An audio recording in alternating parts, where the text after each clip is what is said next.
দাও দাও দাও। ও সুন্দর, সেই সুন্দর, সেই হবে মাশাআল্লাহ। এই যে তোমার থালি সাজানো হয়ে গেছে। বাহ। আসসালামু আলাইকুম। আজকে আমি এই মাছ ফ্রাই করব, আর এটাই আপনাদের সাথে শেয়ার করব যে কিভাবে মাছটা আমি ফ্রাই করব।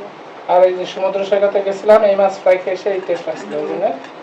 এই যে মাছটা কাটা শেষ আমার। এই যেভাবে কেটে নিছি, এভাবে কেটে নিলে কি হবে, মশলাগুলো ভিতরে ঢুকবে।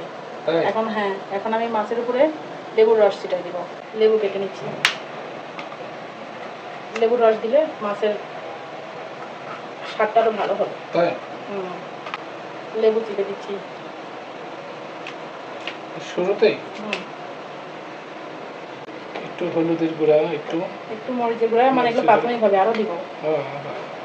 এগুলো দিয়ে মাখায় রাখবো, আমি ম্যারিনেট করে কিছুক্ষণ রেখে দিব। বেসন নেবো কয়েক চামচ। ও মাই গড, তাহলে তো সেই মজা হবে। তুমি খাবে যেহেতু একটু ভালো করে খাওয়াবো না।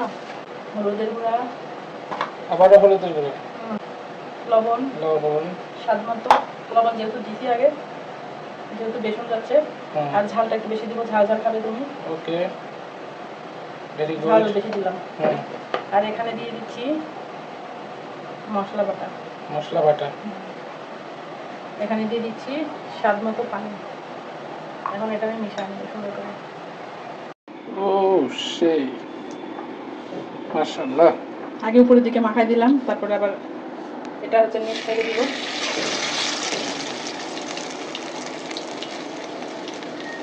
অনেক মজা হবে।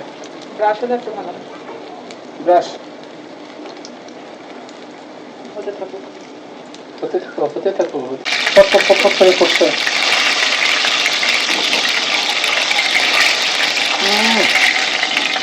দাও দাও দাও।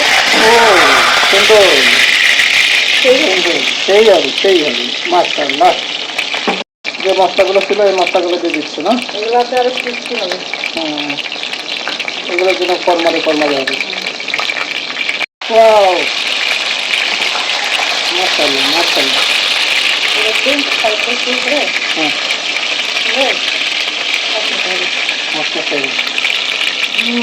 সেই। আমরা হচ্ছে মাছে ভাতে বাঙালি। ওয়াও সেই মাশাআল্লাহ। এই যে তোমার মাছের ফাইনাল লুক। একদম ফ্রাইয়ের মতোই ফ্রাই হয়েছে। একবারে অনেক ক্রিস্পি হয়েছে, দেখছো? আমার এরকমই ভালো লাগে। সেই স্বাদ। মাশাআল্লাহ। রোস্ট।